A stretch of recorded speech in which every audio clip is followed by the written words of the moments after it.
scared and threatened in Britain. On Saturday night, 10 people were allegedly stabbed. You have every right to feel that something has fundamentally changed in Britain.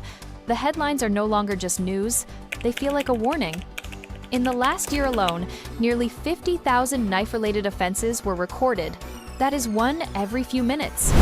Trust in the police has hit a historic low, and for many, the streets no longer feel like home, they feel like a flashpoint. From the tragic events in Southport to the riots that scorched cities from London to Leeds, the social contract in the UK is shredding. While officials debate terminology, the public sees a different reality. A justice system on the verge of collapse, and a government struggling to keep control. Tonight, we look past the rumors to the cold, hard facts of a nation in crisis. Let's talk about the steel on the streets. Despite repeated bans, machetes and zombie knives have become the terrifying norm.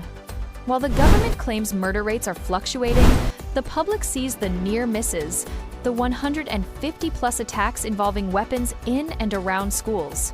The law recently banned zombie knives, but the market adapted instantly. Gangs began stockpiling ninja swords and katanas, exploiting legal loopholes faster than Whitehall could close them. It's a game of cat and mouse where the stakes are human lives. Critics argue that kindness workshops in schools are a drop in the ocean when teenagers are carrying kitchen cleavers for protection. Why is the violence continuing? Perhaps because the deterrent is gone. Britain's prisons are at 99% capacity. They are full. To fix this, Prime Minister Keir Starmer's government triggered the controversial SDS-40 scheme. This isn't a conspiracy, it's a logistical surrender. Thousands of inmates are being released after serving just 40% of their sentence. While the government insists violent offenders are excluded, the public sees a revolving door justice system. When thugs know that a prison cell is a luxury the state can't afford, the fear of the law vanishes. The tension boiled over this summer. From London to Belfast, we saw scenes that looked like a war zone. Volleys of fireworks launched at police, hotels set ablaze, and mounted units pelted with glass bottles. The opposition, led by figures like Nigel Farage, points the finger directly at the small boats crisis and the lack of transparency in the police database. They argue that when the state cannot account for who is entering the country, it loses its first duty, the safety of its citizens. Farage's demand for mass deportations of foreign national offenders has shifted from the fringes to the center of the national debate. Here's the ultimate frustration for the law-abiding Briton. In the UK, carrying even pepper spray for self-defense can land a woman in jail. The law demands a proportionate response. But how do you measure proportionate when facing a 20-inch machete?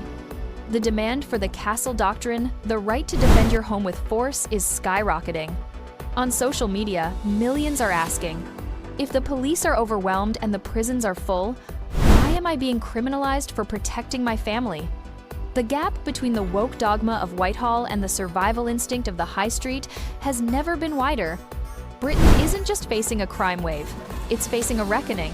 When the government confiscates your means of defense and then struggles to defend you, the social fabric begins to tear.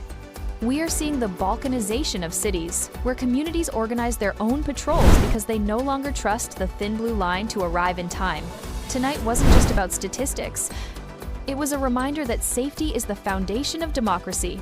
Without it, the international reputation of the UK continues its steep decline.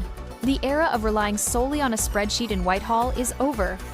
The era of national self-preservation has begun.